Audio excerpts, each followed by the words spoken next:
He was escorted off the plane, accused of causing a disturbance, all because of the red MAGA hat he wore without apology. The flight attendant, convinced she was defending the passengers, stood firm as cameras quietly recorded her every move. But what no one realized was that the man she humiliated wasn't just a passenger. He owned the airline. What happened next left everyone speechless. Samuel Harris, a composed businessman in his early 50s, strode down the airplane aisle with the kind of quiet confidence that turned heads. His tailored blazer and polished shoes radiated professionalism, but it was the red MAGA hat atop his neatly combed hair that stole the show. Passengers exchanged glances, some raising eyebrows, others rolling their eyes. Samuel, ever the diplomat, responded with his signature polite smile, a silent reminder that he wasn't there for a debate, just a flight. From the galley, Jenna Dawson, a flight attendant known for her fiery personality and no-nonsense attitude, zeroed in on the hat like a hawk spotting prey. In her mind, it wasn't just a cap, it was a declaration, a challenge, a disruption waiting to happen. And Jenna wasn't one to let disruptions slide. As Samuel settled into his seat, she approached, her professional smile stretched so thin it looked ready to snap. "Excuse me, sir," she began, her tone sweet enough to rot teeth. "But could you please remove your hat? It's making some passengers uncomfortable."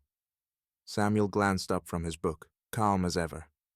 "Thank you for your concern," he replied smoothly, "but I'll keep it on." Jenna's smile twitched. "Sir, we have policies against attire that could incite disturbances." Samuel arched a brow, his voice even. "Do you? Funny, I've flown dozens of times with this hat and never heard of such a policy." The nearby passengers perked up, sensing tension. Phones discreetly tilted toward the scene, capturing what was rapidly becoming in-flight entertainment. Jenna's cheeks flushed as she shifted her weight, her authority slipping. "Sir?" she pressed, her voice losing its sugary veneer. "I'm giving you a choice. Either remove the hat, or I'll have to escalate this." Samuel's expression didn't waver. "Do what you feel is necessary," he said, his tone so composed it almost sounded like a dare. The silence in the cabin was deafening. Passengers exchanged wide-eyed looks, torn between discomfort and curiosity. Jenna turned on her heel, her clipped steps echoing down the aisle. The tension she left behind was palpable, thick enough to cut with a plastic butter knife. Samuel returned to his book, unfazed, while whispers spread like wildfire among the passengers. By the time Jenna reached the galley, she was muttering under her breath, her heels clicking like a countdown to chaos. Little did she know, the turbulence she was about to cause wouldn't come from the skies. Minutes later, Jenna stormed back into the cabin, this time flanked by the flight marshal, a burly man with a no-nonsense glare and a badge that practically screamed authority. Whispers rippled through the rows as passengers sat up straighter, their curiosity piqued. Phones were subtly tilted, cameras ready to capture whatever fireworks were about to go off. "Sir," Jenna said, her voice carrying an air of triumph, "you're in violation of our policies. I'm going to have to ask you to step off the plane." Samuel Harris looked up from his book, his calm gaze meeting hers. He let out a sigh, as if this interruption was merely an inconvenience, like a bad in-flight movie. Slowly, he began gathering his belongings, folding his jacket with meticulous care. "I hope you know what you're doing," he said quietly, his tone more a warning than a complaint. Passengers held their breath. Jenna's chest puffed up, her confidence soaring as she gestured toward the exit. "This way, please." Samuel rose, towering over her by a good 6 inches, his composure unnerving in its steadiness.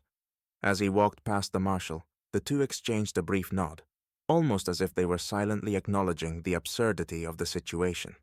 Behind them, a few passengers muttered under their breath. One whispered, "She's really kicking him off for a hat?" Another added, "This is going viral for sure." Jenna, however, was too caught up in her self-proclaimed victory to notice.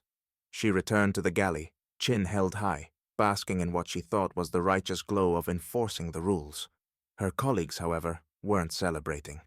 The senior flight attendant avoided her gaze entirely, busying herself with paperwork, while the junior attendant whispered, "Did she really just..." Halfway through the flight, as Jenna breezed through the aisle checking on passengers, a sharp ping echoed from the in-flight notification system. She pulled out her tablet, expecting a routine update. Instead, the words on the screen hit her like turbulence. Chief Operating Officer on board during prior boarding. Immediate debriefing required upon landing. Jenna's stomach dropped. COO? Her palms began to sweat as her eyes darted around the cabin. No, it couldn't be. Her mind replayed every moment with Samuel Harris. That calm composure, that warning.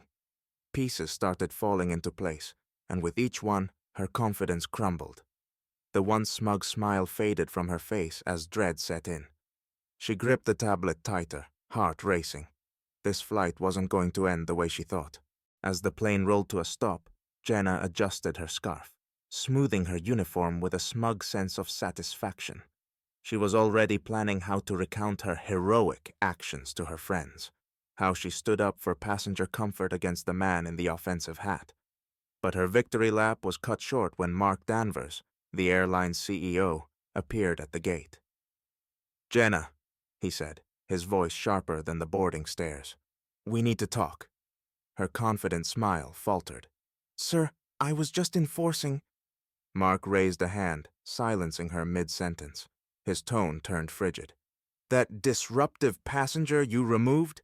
Samuel Harris, the owner of this airline." The words hung in the air like a thunderclap. Jenna's mind reeled, her face draining of color. "Owner?" she whispered, barely able to form the word. "Yes, and he's furious," Mark continued, gesturing toward the terminal. "He's waiting to speak with you. Now." Without waiting for her reply, Mark ushered her down the corridor. Jenna's heels clicked against the tiled floor, each step heavier than the last. Her head spun with excuses she hoped would stick, but nothing sounded remotely convincing. By the time they reached the sleek conference room, her hands were clammy, her once impeccable confidence reduced to rubble. Inside, Samuel Harris sat at the end of a long mahogany table, no longer the calm passenger she'd dismissed. In place of the blazer and hat, he wore an air of unshakable authority. His piercing gaze locked onto Jenna as she hesitated in the doorway, her usual bravado nowhere to be found. "Sit," Samuel said simply. Jenna obeyed, her movements stiff. "Mr. Harris, I didn't realize—" Samuel cut her off, his tone colder than an Arctic wind.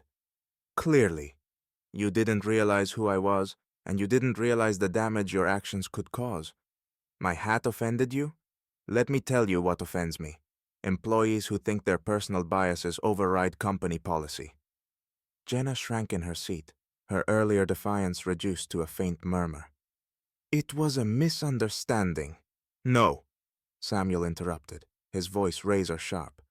"It was arrogance, and it ends today." Mark shifted uncomfortably, and Jenna stared at the table, wishing she could vanish into the glossy wood. Samuel leaned forward, delivering the final blow. "You've embarrassed yourself, this airline and me. I don't tolerate arrogance. Now tell me, Jenna, why should I tolerate you?" The room fell silent, the weight of his words suffocating. Jenna swallowed hard, realizing that her turbulence was far from over. By the time Samuel finished, Jenna was a shell of her usual self. The CEO outlined her options: immediate resignation or mandatory training on professional ethics and company values. "I'll take the training," Jenna whispered, her voice barely audible. "Good choice," Samuel said, rising to leave. He turned back with a parting shot. "And one more thing. The next time you see someone wearing that hat, maybe you'll think twice before jumping to conclusions." The video of the incident went viral, sparking debates online. While Samuel emerged as a symbol of calm authority, Jenna became the cautionary tale of letting personal prejudices cloud professional judgment. As for the airline, it rolled out new training programs, starting with a mandatory course on impartiality, one Jenna now knew all too well.